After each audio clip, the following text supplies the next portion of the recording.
би юу гэж хэлэх гээд байгаагаар яг үндэ хүмүүс зовох ёсгүй юм шиг боддог байхгүй. Гэхдээ үндэ зовлон гэдэг чинь яг л ийм үр дүнтэй байдаг байхгүй.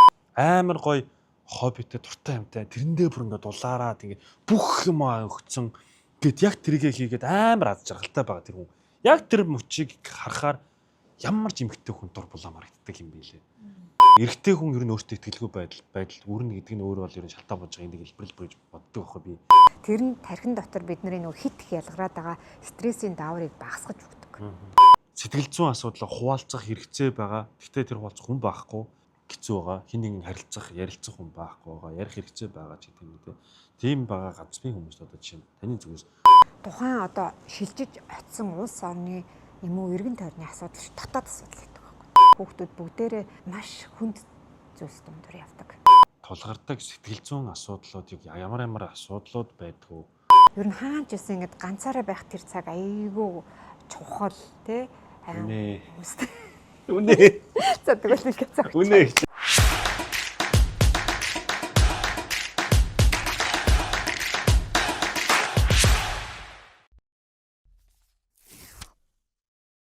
За.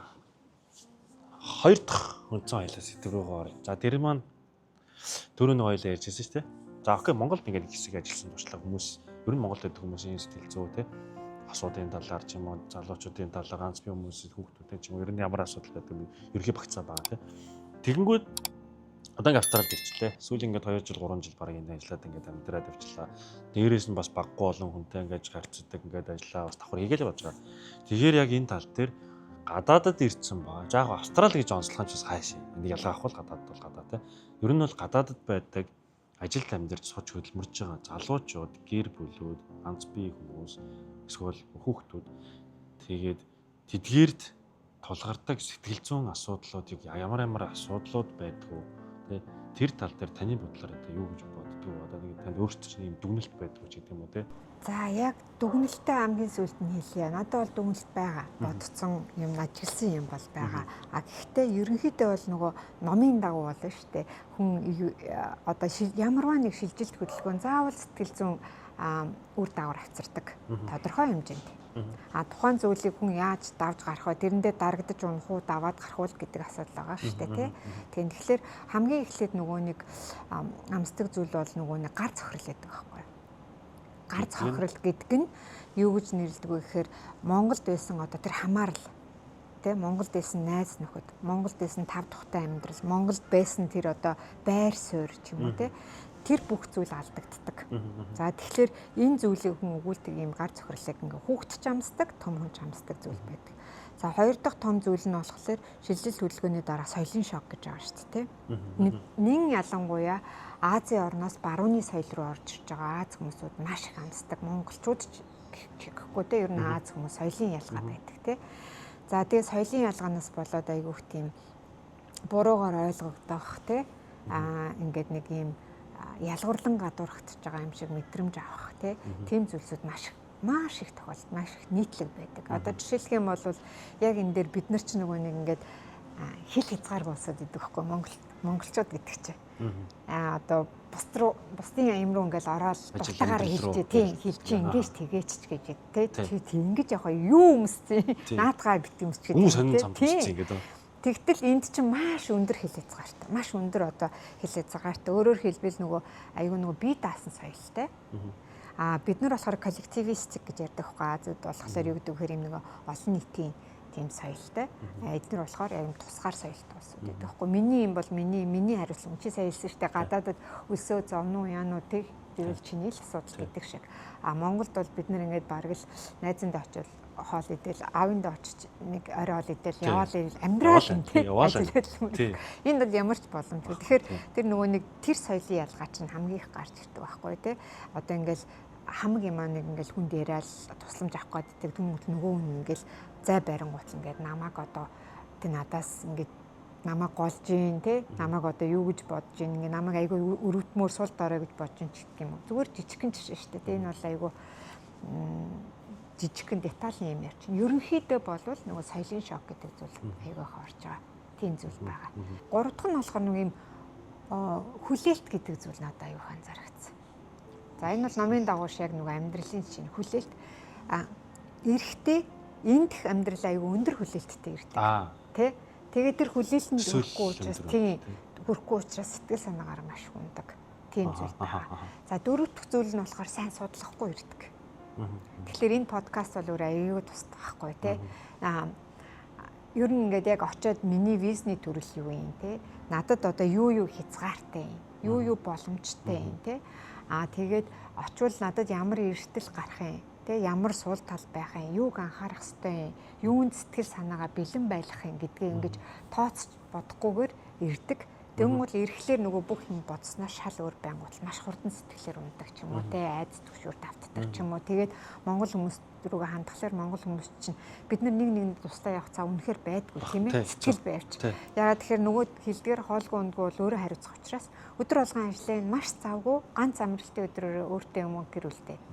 Тэгэхээр ерөнхийдөө тийм үед гарангуут л нөгөө ингээл монголчуудаа муулдаг, монголчууд муухай хүний нутагт нэгэндээ ингэдэгөө тэгдэгөө гэл ингээд нөгөө аюу өндөр хүлээлтүүд байгаад байдаг ш. Тиймэрхүү зүйлүүд баш илбэг анзаарагддаг байдаг. За тэгээ яг одоо хүүхдүүдийн хувьд гэх юм бол баг их гэлгүйгээр хүүхдүүд бүгдээрээ маш хүнд зүйлс дундуур явдаг. Тий.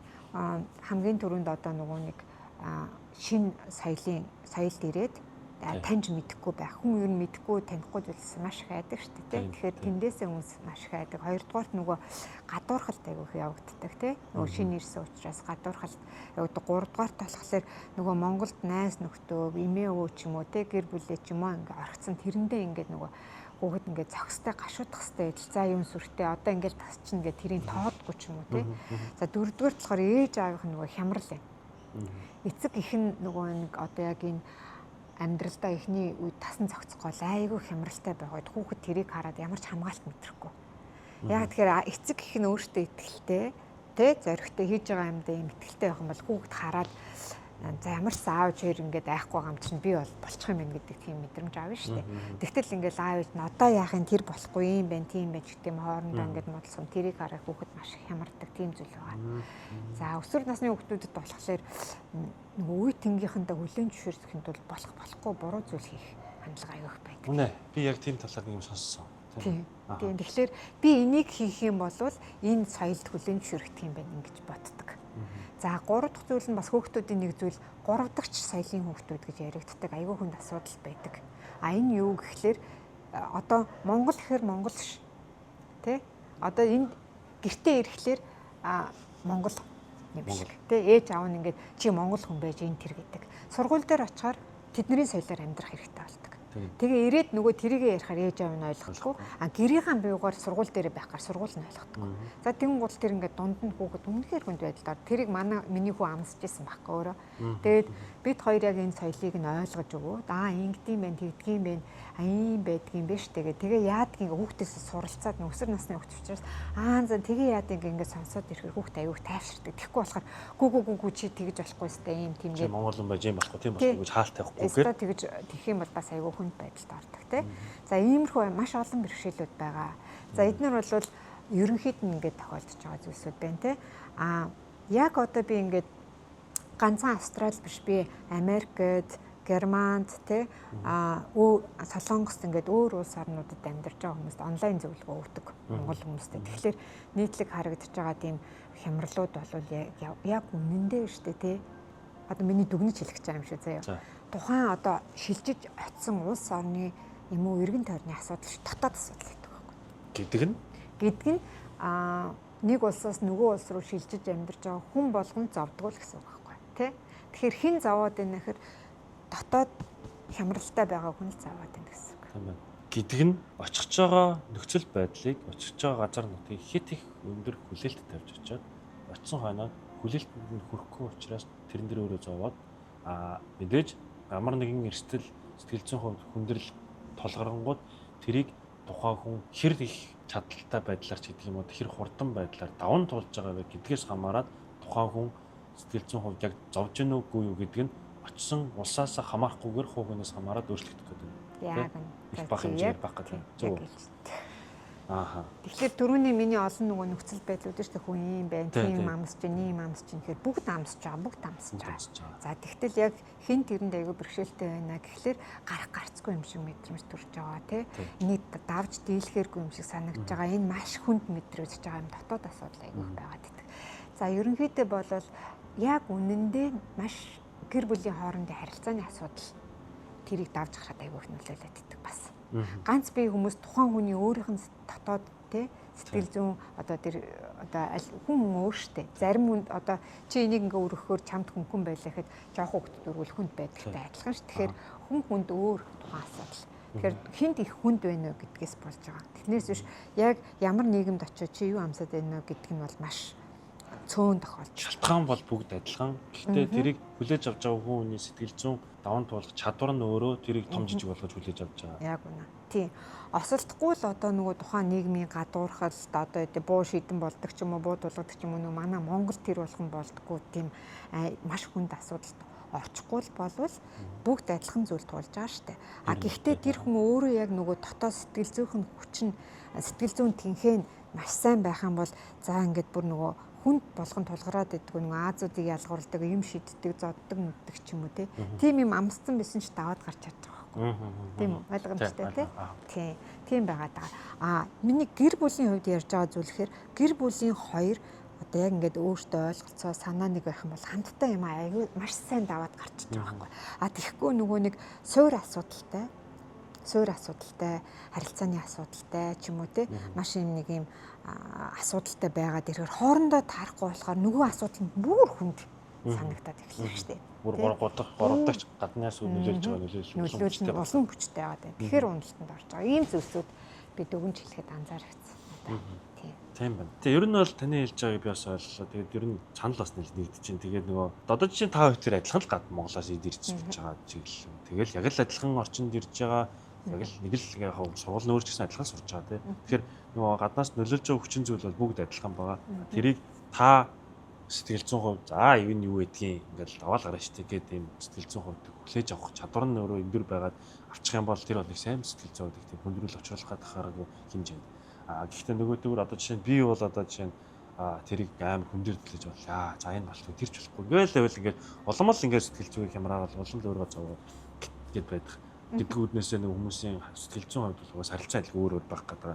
Гэхдээ за үнэхээр сэтгэл зүй сайтай чадвартай дотоод хүчтэй ч юм уу тийм хүмүүс ингээд өөртөө бие дагаад даван дуулаад ингээд гараад ирчлээ. Гэхдээ үнэхээр одоо жишээ нь ганц бие хүний хувьд ингээд жишээ нь гэж өнцгөөс ярихад хин нэгэнтэй ярилцах хэрэгцээ байхгүй. Хэрэгцээ тэрийг хангахдахгүй болж байгаа. Зүгээр ингээд ойр дорны найз нөхөд ингээд одоо тантай ч юм уу те ингээд эсвэл ингээд танилцсан хооройд ах эгч нартайгаа ярьж болно. Гэхдээ хизээж ихнэр нөхөр шиг хоорондоо ярина. Хизээж ярихгүй те.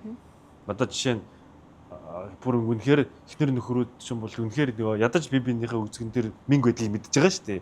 Гэх жишээ бүр тийм хэмжээний дотны хүмүүстэйгээ ярих яриаг хизээж энгийн хүнд ярихгүй ярихгүй. Тэгэхээр тэр хүнд нөгөө сэтгэл зүйн асуудлаа хуваалцах хэрэгцээ байгаа. Гэхдээ тэр хуваалцах хүн байхгүй хэцүү байгаа. Хин нэгэн харилцах, ярилцах хүн байхгүй байгаа. Ярих хэрэгцээ байгаа ч гэдэг юм үү. Тийм байгаа ганцны хүмүүс одоо чинь таны зүгээс зөвлөгөө өгвөл тий. Тэгэхээр одоо энийг ингээд ярихлаар зарим хүмүүс ингээд за би ингээд амар сэтгэлийн тэнхээгүй юм байна.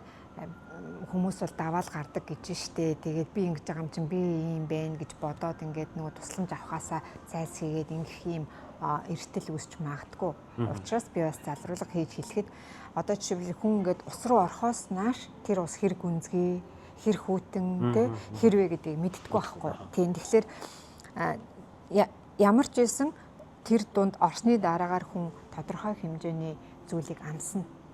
Тэгч бай, багч бай. Одоо жишээлбэл нэг шүд ингээл янгинахад за үзүүлэндээ гэж яваал байвал нэг өдөр тэгэл бүр аимшигтай юм бол тэр чихэр нь одоо юу гэдэг ингээ бугалдаг ч юм уу. Тэрнтэй адилхан тийм хэмжээнд очихгүйгээр сэтгэл тавгуурхайл байгаа хүнд мэдрэмж төрөөл байгаа бол хамгийн түрүүнд туслалцаа ирэх хэрэгтэй. Хаа очиж Монголыг бодоход энд нөгөө нэг сэтгэл зүйн зөвлөгөө гэдэг зүйл маш хөгжсөн. Хүн эрүүл мэндийн үйлчлэгт ордог шиг сэтгэл зүйн зөвлөгөө авах нь зайлшгүй гэдгийг мэддэг. Тэр тусмаа сургууль цэцэрлэгт хүртэл байгаа. За хамгийн түрүүнд хүүхдүүдэд бэрхшээлтэй сургуулийн сэтгэл зүйч тандуулах хэрэгтэй. Тэгээ ерөөсөө тэр маш сайн тусламж болдог. За хоёрдугаар хүүхдүүдэд эцэг их нь өөртөө маш сайн сонсож ойлгож өөртөө эцэг эхчүүд маш хэвтэй найртай байх хэрэгтэй тий. За ганц бие хүмүүсийн үед мэдээж хамгийн одоо наад зах нь бүр ингээд очиод уулзаад ярих хүн олдохгүй байгаа бол хөлсөө гарах. За би бол ингээд хамгийн наад захын гард орох анхны тусламжийг хэлээ. За энэ болохоор механик аргаар, механик байдлаар одоо бид нар нөгөө нэг физик эмчилгээ хийх нэг нэг хийдэг шүү дээ. Тэр шиг за би физик сэтгэл зүйн эмчилгээ хийж байгаа сая. Хөлсөө гаргана. Спорт хийн. Хоёрдугаарт нь эрт унтна. Эрт унтна. 10 цаг. За ойролцоогоо 11 цагт унтсан байх хэрэгтэй. За. Энэ бол маш чухал. 3-дугаарт нь альсгаар эрүүл хооллох гэж хэрэгтэй. Тэгэхээр энэ гурав өөрөө харилцан бие биендээ үйлчлэлт идэв. Одоо чи дасгал хийчих хүний сэтгэл санаа сайжраад ирэхээр аятайхан юм мэдчихмээр санагдана. Нэг жанки мэдэхгүй тэг нэг гой дасгал хийсэн. За ингэсэн хүнийх гоё эрт унтчихдээ нойр нүрээд. Тэгээд нэг нойр нүрээд эрт унтцсан өнгөлөөрт босоор нэг гоё юм хиймээр ч юм уу. Хөнгөн босдог. Тэгэхээр энэ ингээд өөрөө хийхгүй л болдгоо хийгээд эхлэх юм бол ингээд гоё бие биенээ төрөө явчихдаг. Энэ бол сэтгэл зүйн одоо нөгөө нэг физик аргаар бие махбодын талаас өөрийгөө дэмжиж байгаа юм арга байгаа шүү. Хамгийн анхны. Гэхдээ ток терапи буюу энэ ярен заслыг юу ч орлохгүй. Өөрөөр хэлбэл хүний харилцааг юу ч орлохгүй байхгүй. Одоо ингээд чат GPT лөө. Чат GPT те. Тэр эдгээр ингээд нэг юм зарим улс орнуудад ингээд зөвлөгөө өгж ийн гэж байгаа байхгүй. Гэхдээ тэр хизээч хүний одоо би ингээд чамайг харж байгаа харц ойлгож байгаа ойлголт миний нүүрний өнгө миний ингээд чин чамтай хамт байгааг нь оршихуй хүртэл хүнд нөгөө нэг хань гэдэг нь аяга өөрөдөг байхгүй. Тийм болохоор ямар ч байсан хин нэг олоо зоригтой очих хэрэгтэй. Энэ бол ерөөсөө сул дорой байдал шүү байхгүй. Энэ бол арчаатай байдал. Би бол тэгж л хэлнэ. Өөртөө арчаатай хүн тэ ямар нэг үнийг зорж очиод уулзаад ингээд сэтгэлээ онгоолоод юм ярьдаг байх хэрэгтэй. Энэ бол зайлшгүй гэж бодож байна. За бүр 3-дугаарт нойр ингээд бүр хөрхөө байцсан, огцон муурлаад бие захирч таа байцсан ч юм уу. Одоо энэ нөгөө саяны 3 ийм энгийн хийч хэмийг хийж чадахгүй хэмжээнд очсон байгаа бол GP дээр очих хэрэгтэй. Өрхийн эмч одоо антидепрессант юм уу, анти anxiety юм уу тэ төгшүүрийн сэтгэл готрлын эсрэг эмийг өгөөд тэр нь тархин дотор бидний нөгөө хит их ялгараад байгаа стрессийн дааврыг багасгаж өгдөг.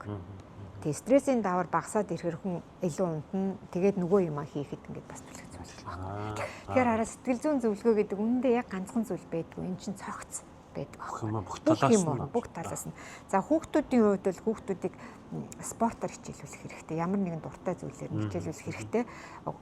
Нэг юм хамт олон юмд оруулах хэрэгтэй. Одоо юм бүлэг байдаг. Community-д оруулах хэрэгтэй байдаг маш чухал. Хүн ч гэсэн өөрөө community-тэй болох хэрэгтэй.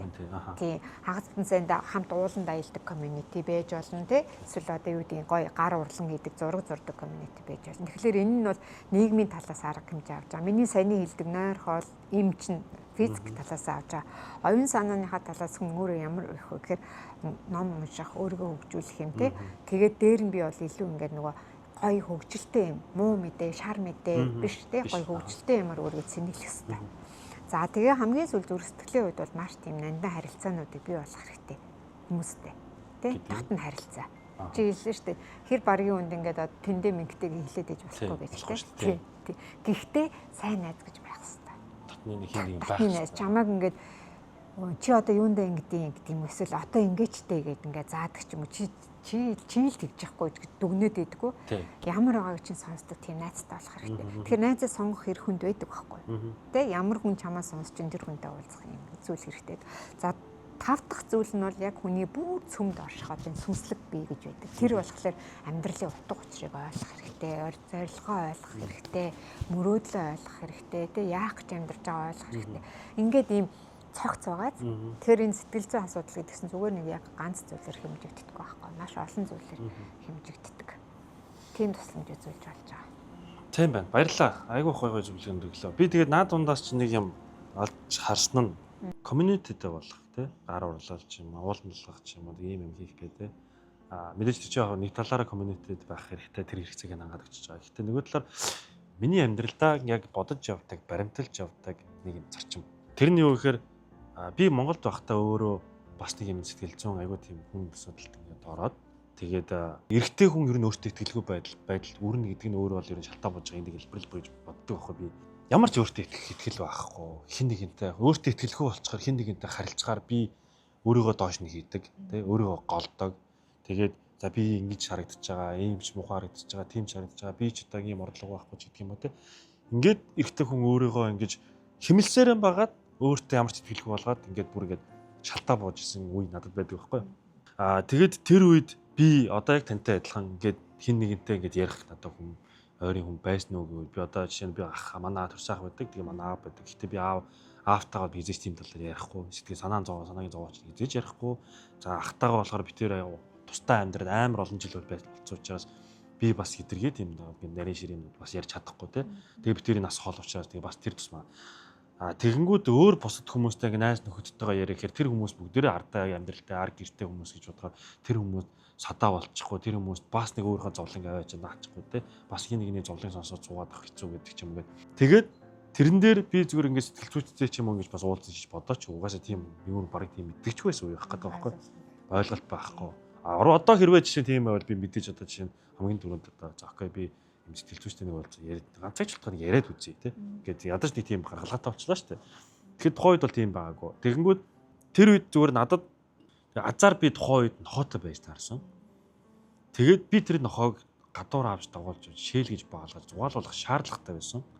Тэр нэг өссөн өсөөгөө надад миний амьдрал тулцсан шаардлага болчихж байгаа байхгүй.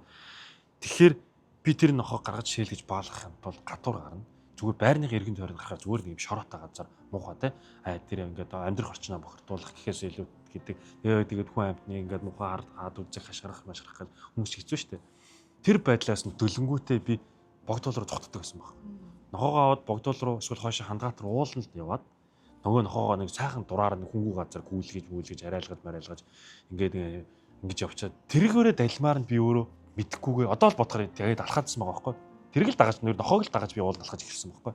Тэгэл багаар ууланд алхасараа байгаад надад айгүй гой санагдаад үгүй уул чинь ямар уул ангаач ямар тухайн үедээ би ингэ бүх юмнаас ангиж ирчдэг. Уул усаал гоё ургамал хараад энд чи ууд дуурал тэнч нэг хэрэг бөгөөд ядчил минь манай нохооч урдуур хогоол Google-өө хөсөж чараагаал их хүзээл те тэнч нэг шавар шахаа болоод энэ чи юм заваараа болоод хой чи юм ээ гэл ингээ ухаар чинь бүр нөгөө бодож ирсэн бүх юм мартагдаад тэрэндээ нэг бүх анхаарлаа төвлөрлөг явж байгаа байхгүй. Тэгээд би тэгж явсараа байгаад ууланд алхах хайкинг хийх гэдэг нь өөрөө юм гоё юм байна. Энд би дуртай юм байна. Энийг хийгээрээ би айгүй тайвширдаг юм байна, жаргалтай болдго юм байна гэдгийг мэдэж авч байгаа. Ингээд нэг хобби.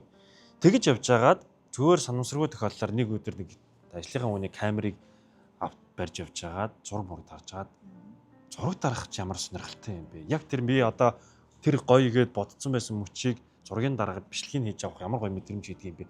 Гэдгийг би тухайн үед мэдрээд би энийг хийхээр бас гоё шүү дээ. Надад гоё таашаалтай байна шүү дээ.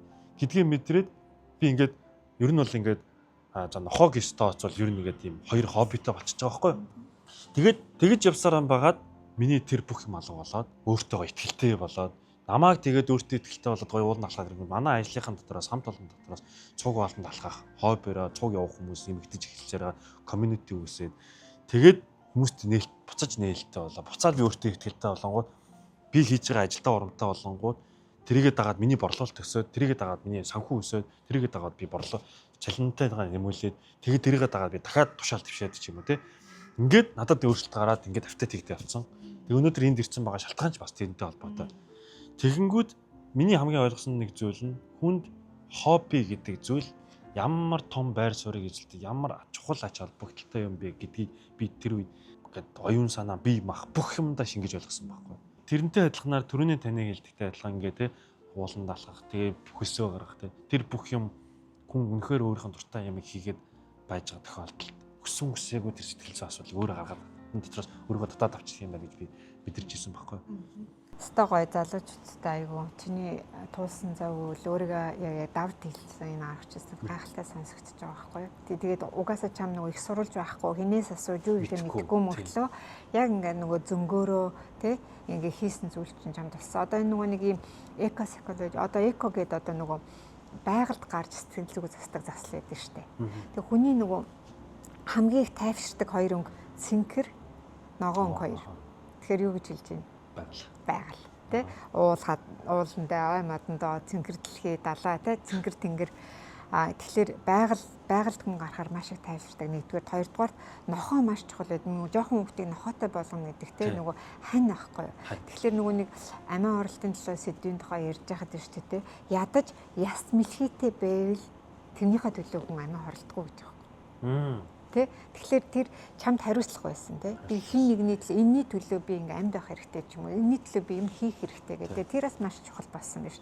Тэгээ чи тэндээс өөрийнхөө олж таньсан мэн те миний юу дуртай бусдад нөлөөлөх чадвар ч юм уу те тэгээ хүлээн зөвшөөрөл тэгээд ирэхээр нөгөө шинэ сэтгэл зүй сайжраад ирэхээр амжилт ажил үйлс найз нөхөр те бүх зүйл чи аягүй амжилттай болсон сонсогч जैन те би чамд та баяр хүргэе аягүй үнэхээр тий биднэрт бол үнэхээр ресурс байгаагүй би ч бас өөрөө яг депрешнээ тэгж давж ийсэн бас яг мэдхгүй. Тэгтээ өглөө гүйж эхэлсэн. Би ингээд стадион тойрч гүйж эхэлсэн. Өвөл зөнгөө би 2 жил гүйсэн. Тий. Тэгэл ер нь ингээд хүүтэн байхад хэдэн гараас чийсэн гараалгүй гэдэг. Эхний 3 тойргийн дараа тэгэл халууцал аягүй гоё дулаацтай. Бисэн тэгээд бас өөр юугаа сайлсан. Тэ ажиллаа хагас цаг болгоо юм сурч эхэлсэн. Шинээр юм сурч эхэлсэн. Тэ. Тэгээд ингээд өөр хоббитэй болж эхэлсэн. Яг л адилхан.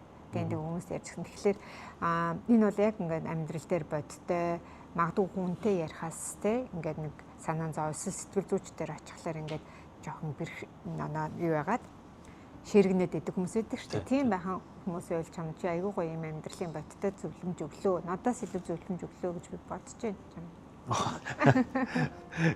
Зөвлөгөө хэр аймараа сонсдог тийм. Би одоо нэг тийм хүн зөвлөхөр хэмжээний хүн би бол биш л. Тийм. Гэхдээ хүний амьдралын туршлага гэдэг чинь аюул чухал байгаас тийм. Хүний үзэл туулсан. Би тэгэл ингэдэг байхгүй. Одоо жишээлбэл ингээд цагаан цагтаа гэж ярьдаг шүү дээ. Цагаан цагтаа доктор ингээд профессор хүмүүсүүдээс илүү ингээд нөгөө тэр хүн одоо далайн тухай ингээд ярина шүү дээ. Далаа бол ийм бүтцтэй. Далайн шуурга эндээсээ гараад тийм ч гэх юм. Тийм хүмүүсээс би далаад гараад 40 жил болцсон тийм ингээд шарах саривтай тийм үү ингээд нөгөө тулаанд нь яваад ирсэн хүмүүс илүү их зүйлийг мэддэг, илүү их зүйлийг хийдэг болов гэж би боддог байхгүй. Тэ тэр үнэтэй. Гэхдээ яг тэрнтэй адилхан нөгөө би ганцаараа тэрэнд сураад ингээд одоо доктор хийгээд докторантаа хийгээ явж байгаа нь ерөөсөө тэр нь чухал биш. Чамд ч ихсэн туршлага байгаа байхгүй тий. Чамд ч ихсэн үзэл туулсан бусдад суралцах зүйл байгаа байхгүй тий. Тэгээд тэрийгээд тагаад хобби гэдэг зүйлийг ямар чухал гэдгийг мэдээд ойлгоод эренгүүд тухайн үед одоо жишээ нь би надаас одоо жишээ чи ямар эмэгтэй хүнийг таалах вэ те чамд ямар эмэгтэй хүн таалагддаг те эсрэг үсний хүн таалагддаг гэж асуувал би одоо тухайн үед өөр нэг юм хэлэх баг.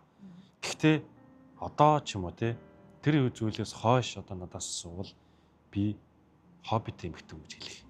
Бараг миний номер 1 юм хариулт болох баг. Ягаад тэгэхээр амар гоё эмэгтэй ч гэлтгүй байдал эрэгтэй хүмүүс ч гэсэн амар гоё хоббитэй дуртай юмтай тэрэндээ бүр ингээд дулаараа тэгээд бүх юм өгцөн гэд яг тэрийгээ хийгээд амар аз жаргалтай байгаа тэр хүн. Яг тэр мөчийг харахаар ямар ч эмхтэй хүн дур булаа марагддаг юм билээ. Тэгэж би мэдж авсан. Тэгэхээр хобби гэдэг зүйл амар чухал гэдгийг би ингээд өөрийнхөө биеэр яс махандаа тултал ойлгож аваад тэгээд яг тэрийг ч гэсэн босод хүмүүст ойр тойрныхаа одоо энд ингээд ажиллаж амьдардаг ингээд дүүнэр мөр хоноо дуурай дүүнэр мөнөр ойр тойрны найз нөхдөдтэй хэлдэг. Чи яг ямар хоббитэй? Чи яг юу дуртай? Чи яг ямар хоолтой ингээл хоолн дуртай ингээл ажил дээр багтаа ч юм уу те нэг мерсэрийг л ганц нэг юм асуугаал те ярилцж үзэх гээд албаар ер нь тийм нэг чиглэл рүү яриа оруулах гал гээд үзээд байгаа. Тэгээд ялангуяа дүүнэртэй одоо энд ажиллаж амьдардаг дүүнэрч тэр одоо өмнө Монгол байхад миний хуурай дүүнэр зөндөө байгаа. Тэгээд тэдэртэй ч гэсэн би ингээл болох боломжоор хэлдэг. Хоббитой бол юу ч хамаагүй. Юу ч хамаагүй хийгээд үз. Дуртай юмтай бол. Яаж л хүн стресстэй үедээ нэг яг нэг гоё дуртай юм барьж аваад нэг 10 минут хийх шал өрөөгээд юм гоё гэрэлтэж харагддаг. Тэгэхээр тэрэн талдаа би бол үнэхээр амар поинт өгдөг болцсон байлээ. Зөв тэгэн штэ. Тэр хобби бол чиний амьдралд маш чухал үүрэг гүйцэтгэсэн учраас өөрөө тэрний сайн сайхныг амсаа зогсохгүй залуу хүмүүстэй найз нөхдөдөө тэр талаараас нөлөөлөе туслая гэж бодож юм шүү дээ. Би бүр амар тэрийг хэлмээр санагдаад байдаг байхгүй. Гэтэ тэгээд хэлмээр санагддаг ч гэсэн за би ер нь одоо нэг хүнд заагаад байдаг ер нь ишвэр хийн чи те их гавьяа голцсон юм шиг. Яг үндэ ингээд надад чи гавьяатай муу гэж харахад намайг их гавьяа байхгүй зүгээр л өөрөө авч явал залуу байхгүй. Гэтэл ер нь дотор бол ингээд уцлаа л байдаг. Тэрийг бол хэлжмээр. Тэгэхээр би тэрийг хэлхийн тулд хэн нэгэнд би хобби гэдэг нь юм чухал шүү гэж хэлээд хэн нэгний амьдрал нөлөөлөхийн тулд би өөрөө тодорхой хэмжээний амьдралаа өөрчилсөн амжилттай хэн нэгэн ингээд сонсоход хүлээн зөвшөөрөгдөх хэмжээний хүн болчихвол тэр хүмүүст би одоо тэр нөгөө хобби гэдэг чиглэл юм ярихад хүлээж авах боломжтой болно. Яг тийм учраас ингээд одоо ч гэсэн энэ хийж байгаа ажил ч гэсэн яг ер нь бол цаанда дараагийн том зорилготой бол тэр чиглэл рүү холбогдоод ингээд яваад баг багаар ингээд үзээд байгаа нэг шалтгаан энэ. Хоёлаа ер нь хобби ба сэтгэл зүй гэдэг сэдвээр ярих гэсэн юм шүү. Ер нь Тэгээ миний нөгөө түрүүний хэлсэн яг хүний цөм гол хэсэгт байдаг гэсэн чинь identity буюу чи хин юм бэ те. Тэр чиний танигдах байдал чинь те. Тэгэхээр би ийм дуртай, би ийм хийх дуртай, энэ нь намайг ийм болгодог гэдгээ өөрийгөө таньж ийн гэдэг чинь бас нөгөө хүний яг нөгөө оршин байгаад аягүй их нөлөөлж байгаа. Чи ингээд цөм дотроосоо эхлээд ажилласан сонсогдож байгаа байхгүй. Тэгээ өөрийгөө таньж мэднэ гэдэг тэр агуу байдал те. Self awareness гэж ярьдаг. Азтай байсан би бас. Тий. Азтай байсан гэж үү? Азтай. Одоо жишээ нь ингээд амар яг үнэхээр ингээд хоббигаа олох гээд ингээд амар олон төрлийн юм хийж үзэж байгаа залуучууд байгаа шүү дээ. Сагсч тоглож үзэл, хөлбөмбөж тоглож үзэл, зурагч авч үзэл тий.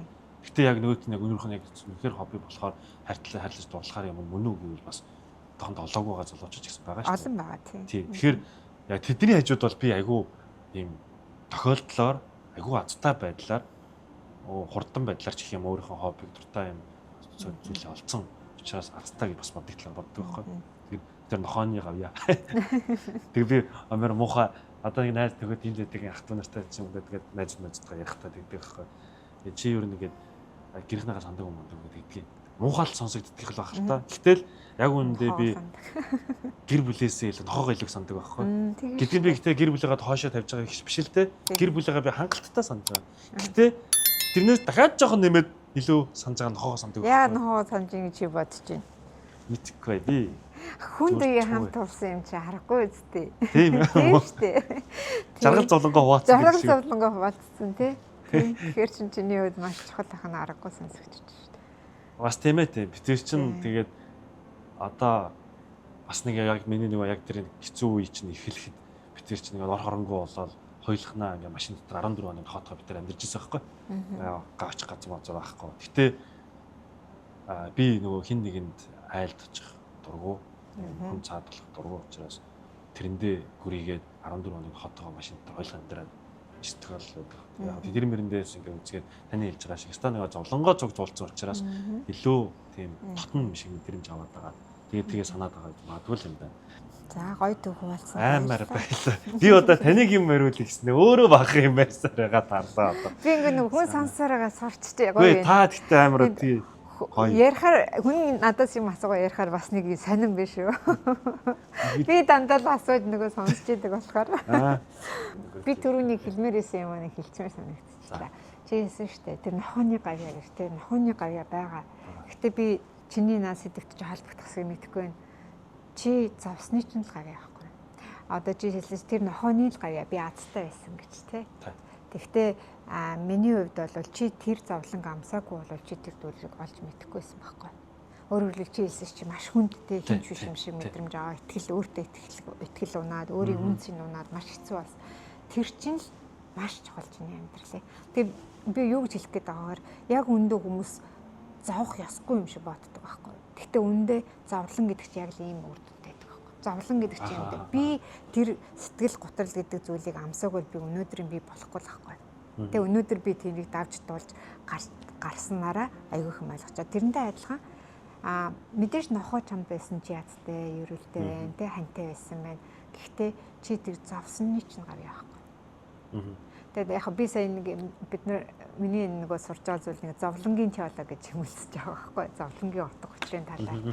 Тэгээ хүмүүс нөгөө нэг зовлон аюу сүргөөр ярьдаг. Тэгээ зовлон байхсгүй юм шиг. Тэгээ ер нь бол шинэ одоо сүүлийн 100 жил бол бид нэр ингээд зовх нь одоо муу зүйл. Зовхгүй тул бид нэр бүх зүйлийг сайн сайхан байлгах хэрэгтэй. Маркетинг хүртэл гэж хийгддэг. Тэгээ бүх зүйл чамааг одоо ийм өвчин зовлонгоос хамгаална. Өвчин намдах ийм хүртэл байгаа тий. Тэгтэл хэдхэн зууны өмнө өвчин намдах ийм байхгүй үед хүмүүс зовлонг яаж өвдөлтөйг тоолдог гэсэн юм бэ?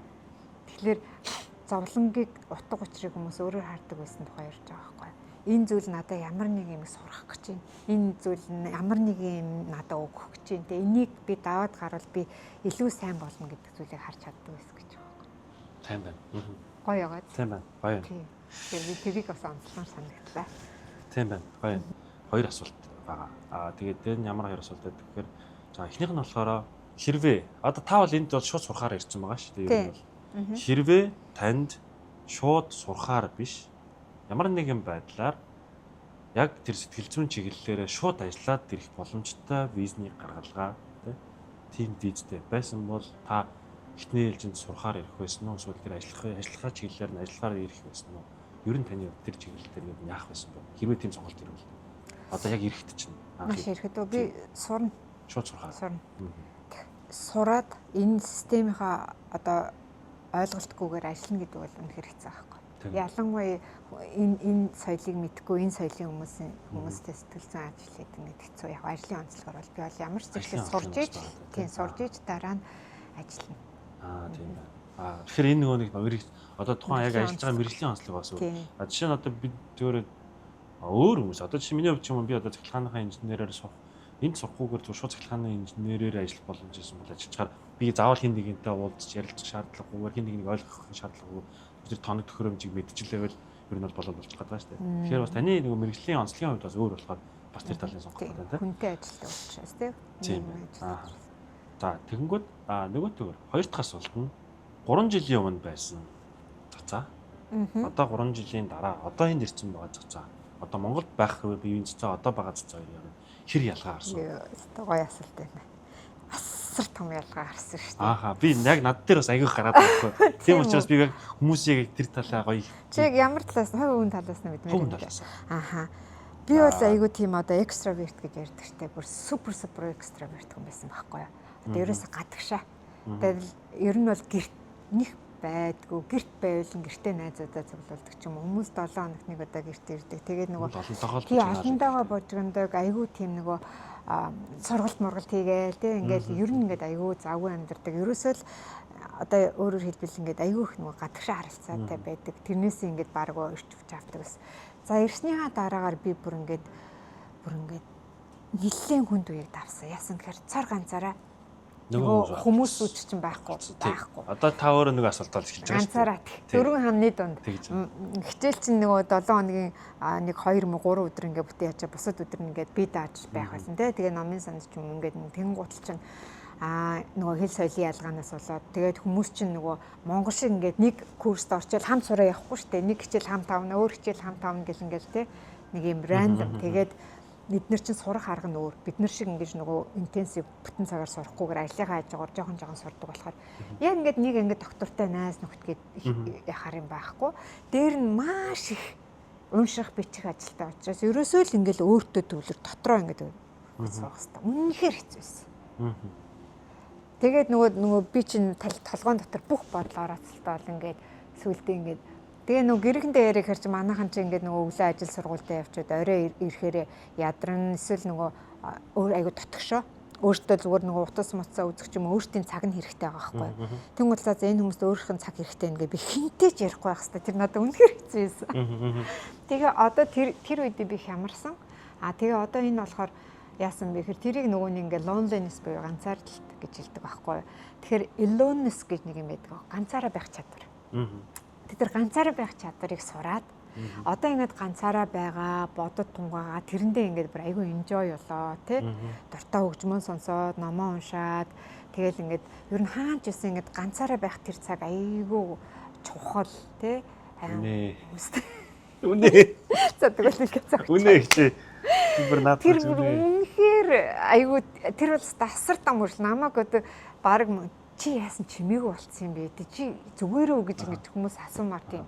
Гэхдээ би урд нь Монголд бол ингээд жоохон гунж гутрахаараа ч юм уу, ганцаараа байдаг ч юм уу, эморхороо тий. Эморхороо. Тий, эсвэл ингээд нэг хэцүү юм болцсон ч юм уу ингээд үедээ ингээд ганцаараа байдаг бол одоо ингээд цаашаахан ганцаараа үлдээл тэг өөрийнхөө бодолтой ороод номоо уншаад юмаа ингээд гоё ингэхээсэн гэдэг тийм бодолтой болцсон.